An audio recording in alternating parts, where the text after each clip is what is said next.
Hello students, a very warm welcome to the English class. Before I proceed, let me remind you that this class is brought to you by DK District PU Colleges Principals Association, and the program is recorded at Ambika PU College, Putturu. Dear students, today we are going to take up the third lesson of your English course book Springs. The title of the lesson is On Children. This is a poem by Khalil Gibran. Let me give you some introduction about this poem before we continue. The poem On Children is chosen from a collection of poetic essays of Khalil Gibran. The title of this book is The Prophet. Khalil Gibran is a Lebanese American poet, writer, artist, philosopher. Gibran had an inclination towards the Eastern philosophy, Eastern ideologies. Though he belonged to a Western country, Khalil Gibran was born in Lebanon in a village called Bashari, and then he went to America and settled there after his teens. He died or passed away in the year 1931. About this book, The Prophet, from which this poem On Children is chosen for you. The book is a collection of poetic essays. I have already told you that the book The Prophet is a collection of 26 poetic essays. Khalil Gibran's poems are rather considered as poetic essays than being called as poems, because Khalil Gibran, he never followed a traditional style of poetry. His was a non-traditional type of poetry. It means he didn't follow the rhyming pattern, and the lines of the poem were of not equal length. There was no uniformity in the length of the lines written by him. Besides this, there are no equal number of lines in every stanza. So, to that extent, we can say that Khalil Gibran's poetry is a non-traditional type of poetry. But still, Gibran follows a certain poetic devices which we are going to discuss as and when the lesson progresses. About the book The Prophet, from which this poem On Children is chosen, this book had become so popular that the book has been translated into 25 languages. It itself is an indication that how popular the book The Prophet has become. These poetic essays of Khalil Gibran in the book The Prophet, they are almost like certain fables which contain beautiful thoughts written in a simple style. So saying, let us take up this poem On Children.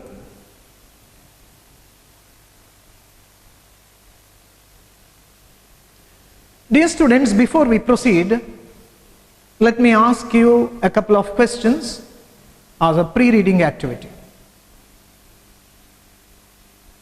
Children, what do your parents expect of you?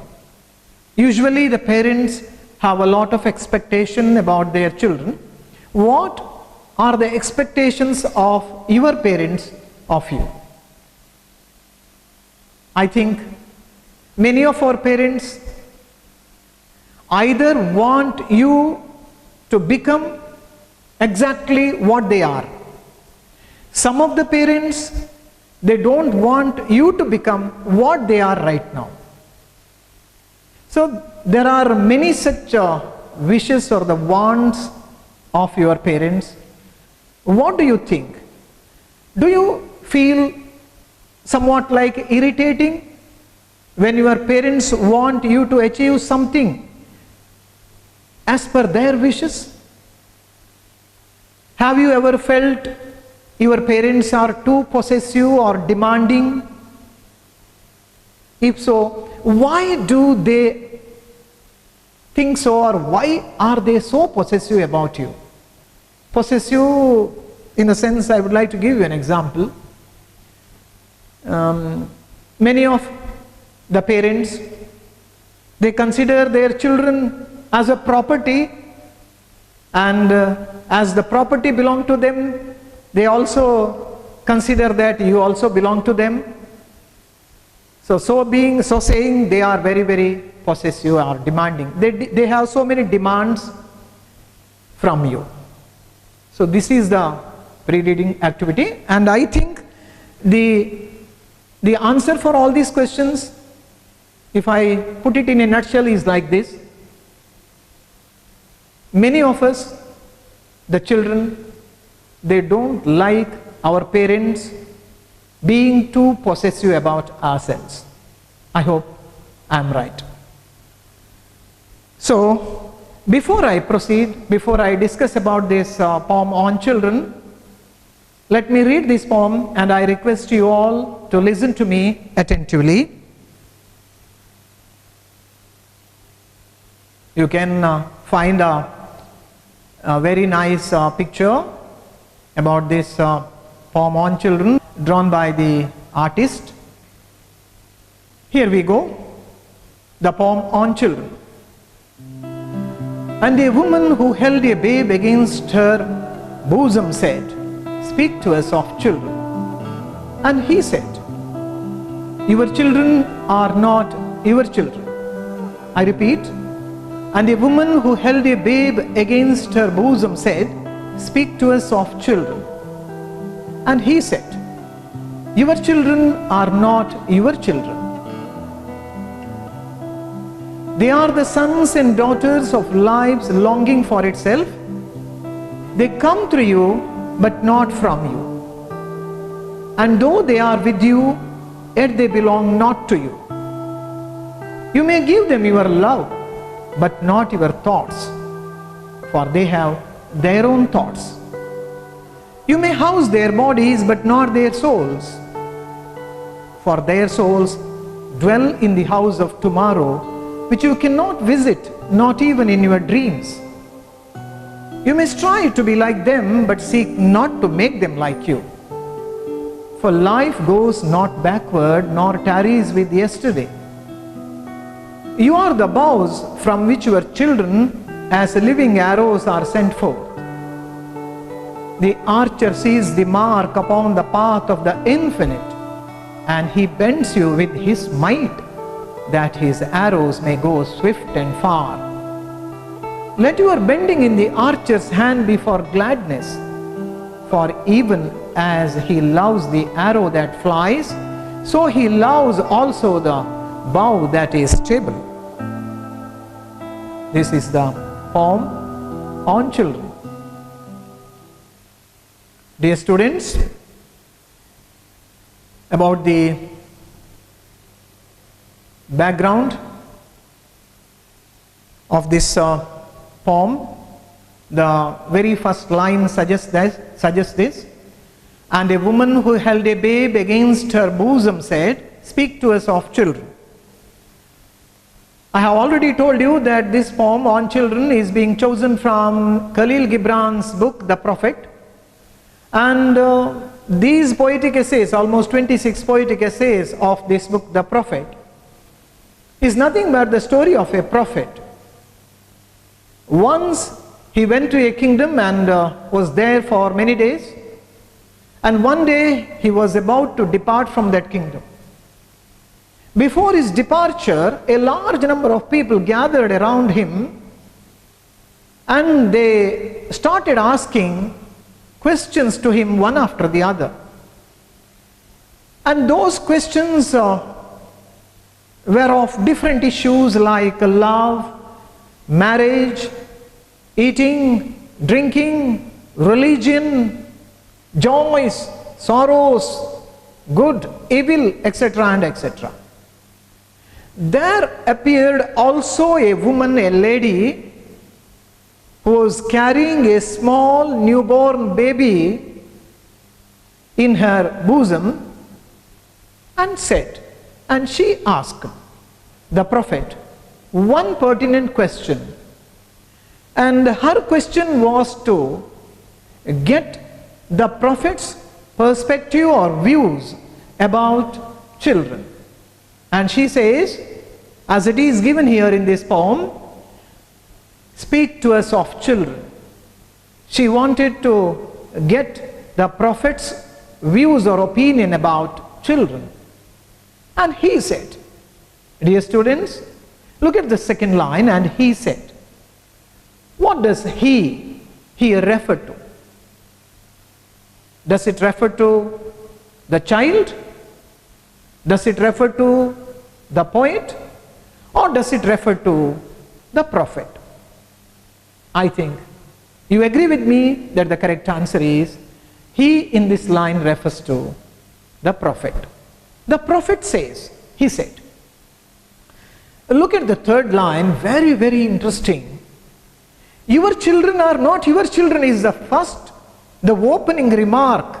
The very first declaration is somewhat shocking to the mother perhaps. Not only to that mother, for any parent, when a particular person, a parent, asks a learned man like a prophet to tell him or her about children, and if they get the answer like this, just imagine how it would be. I think the prophet had hit the parents where exactly it hurts. He says, your children are not your children. Let us discuss about this line. Why does the prophet say that our children are not our children? Then whose children are they? If our children are not our children, then whose children are they? The following lines throw more light on this, but let us remember one thing, that all of us, I mean the parents, always think that our children belong to us only. That is an example of being possessive about children. We always consider that our children are our children. But according to the prophet, our children are not our children. Then whose children are they? And why he is like that is given in the next line. Look here. They are the sons and daughters of lives longing for itself. Who does they refer to?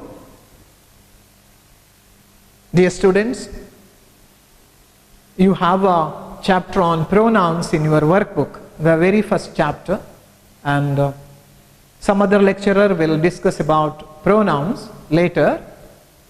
But here is an example to identify the pronoun and also find out what does that pronoun refer to. Here is a pronoun they. They are the sons and daughters of lives longing for itself. Who does they refer to? They refers to the children. The noun mentioned in the previous sentence or line, your children are not your children. So children is the last noun appeared in the previous sentence, and therefore the first pronoun appears in the next line must refer to the last word which appeared in the previous line, children. They are the sons and daughters, children are the sons and daughters of lives longing for itself. Here is an expression, lives longing. What does lives longing mean? We will discuss about it now. You can find here the photo of Khalil Gibran, born in 1883 in Lebanon and passed away in the year 1931. A poet, though belonged to the western part of the world had an inclination towards the Eastern philosophy and Eastern ideology. And here you can find a lady carrying a baby in her arms, and a lady like this put that question to the prophet, speak to us of children. And the prophet says, your children are not your children. I have already told you that Khalil Gibran is considered, his poems are considered as poetic essays because he does not adhere to the usual versification but uses certain poetic devices which we are going to discuss in this poem later. Yeah, this is the summary or the notes of the poem On Children. On Children offers a critique of the usual expectations of parents about their children and urges them to introspect. Yeah, I had forgotten to mention about this. Let us have a quick look at it now. In the title of the poem is On Children, but the theme of the poem is this. Here it offers a critique of the usual expectations of parents about their children, but the prophet urges the parents to introspect themselves. How correct we are about our views towards our children and where we have gone wrong. This is what the prophet is trying to do through this poem, and he urges the parents to introspect. Yeah, I have already told you that this prophet is about to depart from a kingdom, and then people of the land gathered around him and asked questions about his perspective on various issues like love, marriage, food, life, death, religion, good, evil, etc. and etc. Yeah. The very first sentence spoken by the prophet, just now I told you that it is somewhat shocking. It was a shocking declaration. Your children are not your children. Now, one more interesting thing to notice here. I have told you that Khalil Gibran's poems are considered as poetic essays because he didn't follow the traditional style of poetry writing. But still, yet, he followed certain poetic devices, and one of the poetic devices the poet has followed in his poem is the use of figures of speech. Here is a figure of speech in the line, your children are not your children. Dear students, can you identify the figure of speech found in the above line, your children are not your children? Think for a while. Your children are not your children. You can notice in this line two opposite or contrasting ideas. Two contrasting ideas are being given here, are found here. In the first part it says that your children, and in the last part it says that your children are not your children. So these are the two contrasting ideas or views. When there are two such contrasting views clubbed together and given in a sentence, and we call that figure of speech as oxymoron. Oxymoron is one of the figures of speech where two opposite ideas are joined together to create a new effect. In Kannada we can give an example to this like this. ನೀವೆಲ್ಲ ಹೇಳಿದ ಮೇಲೆ ನನಗೆ ಗೊತ್ತಿದ್ದದ್ದು ಮರ್ತು ಹೋಯಿತು ಅಂತ ಎಷ್ಟೋ ಸಹ ನಾವು ಹೇಳೋದಿದೆ. ನೀವು ಹೇಳಿದ ಮೇಲೆ, ವಿವರಿಸಿದ ಮೇಲೆ ನನಗೆ ಗೊತ್ತಿದ್ದದ್ದು ಎಲ್ಲ ನನಗೆ ಮರ್ತು ಹೋಯಿತು ಅಂದರೆ, ಗೊತ್ತಿದ್ದದ್ದು ಮತ್ತು ಮರೆಯುವುದು ಎರಡು ಆಪೋಸಿಟ್ ಐಡಿಯಾಸ್. ಬಟ್ ಎರಡು ಆಪೋಸಿಟ್ ಐಡಿಯಾಸ್ ಒಟ್ಟಿಗೆ ಸೇರಿದಾಗ ಒಂದು ಹೊಸ ಇಫೆಕ್ಟ್ ಅದಕ್ಕೆ ಬರ್ತದೆ. Similarly here, your children are not your children, two opposite ideas joined together, and they created a wonderful effect. And this is an example for a figure of speech called oxymoron, rarely used, but here Khalil Gibran has used this figure of speech quite effectively. I have told you already what does your children are not your children mean. It means they do not belong to parents only. Children should have their own space. Parents should not be possessive of their children. Dear students, which is the correct answer? Which option is the right option for this question? Your children are not your children. Is the answer they do not belong to parents only is correct? Or children should have their own space is correct? Or parents should not be possessive of their children is the right answer? According to me, all the three options are acceptable, they are the correct answers.